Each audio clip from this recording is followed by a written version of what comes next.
నమస్తే, welcome to BRK news. నేను మీ శశి. ముందుగా బులెటిన్లో డీటెయిల్స్ చూద్దాం. ఏపీ సీఎం చంద్రబాబు అధ్యక్షతన ఈ రోజు కేబినెట్ సమావేశం జరగనుంది. ఉదయం 11 గంటలకు సచివాలయంలో మంత్రిమండలి సమావేశం కానుంది. వివిధ కీలక అంశాలపై చర్చించే అవకాశం ఉన్నట్లు తెలుస్తోంది. ఎన్నికల్లో ఇచ్చిన హామీల అమలుపై కేబినెట్లో సమీక్ష జరగనుంది. ఇసుక కొత్త పాలసీ రూపకల్పనపై మంత్రివర్గంలో చర్చించే అవకాశం ఉంది. పూర్తిస్థాయి బడ్జెట్ ప్రవేశపెట్టలేని పరిస్థితి ఉందని ఇప్పటికే అంచనాకు వచ్చిన ఏపీ ఆర్థిక శాఖ ఓటాన్ అకౌంట్ ఆమోదం కోసం సభలో బిల్లు పెట్టాలా లేదా ఆర్డినెన్స్ జారీ చేయాలా అనే అంశంపై కేబినెట్లో చర్చ జరిగే అవకాశం ఉంది. అసెంబ్లీ సమావేశాల్లో ల్యాండ్ టైటిలింగ్ యాక్ట్ రద్దు బిల్లు ప్రవేశపెట్టే సూచనలు కనిపిస్తున్నాయి.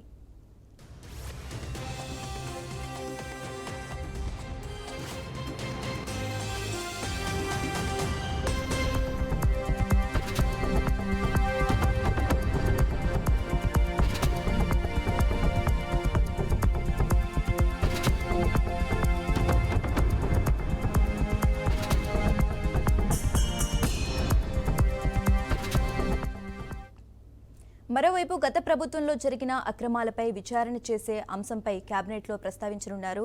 డయేరియా నివారణ, శాంతి భద్రతలపై మరింత దృష్టి సారించాలనే దిశగా మంత్రివర్గంలో చర్చ జరిగే ఛాన్స్ ఉంది. మహిళలు, మైనర్ బాలికల పట్ల లైంగిక వేధింపులను అరికట్టేలా పోలీస్ యంత్రాంగాన్ని పటిష్టపరిచే దిశగా కేబినెట్లో సమాలోచనలు చేయనున్నారు. గంజాయి, డ్రగ్స్ నియంత్రణ, నివారణకు యాంటీ నార్కోటిక్ టాస్క్ ఫోర్స్ ఏర్పాటుకు కేబినెట్లో నిర్ణయం తీసుకునే ఛాన్స్ ఉంది.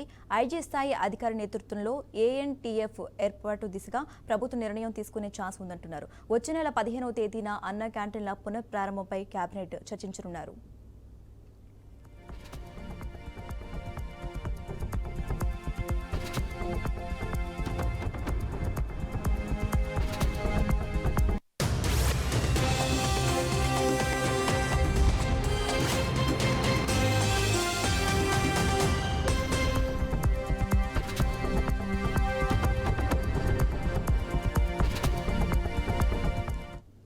మరోవైపు కేబినెట్ సమావేశం ముగిసిన తర్వాత సాయంత్రం 4 గంటలకు సీఎం చంద్రబాబు మరోసారి ఢిల్లీ వెళ్లనున్నారు.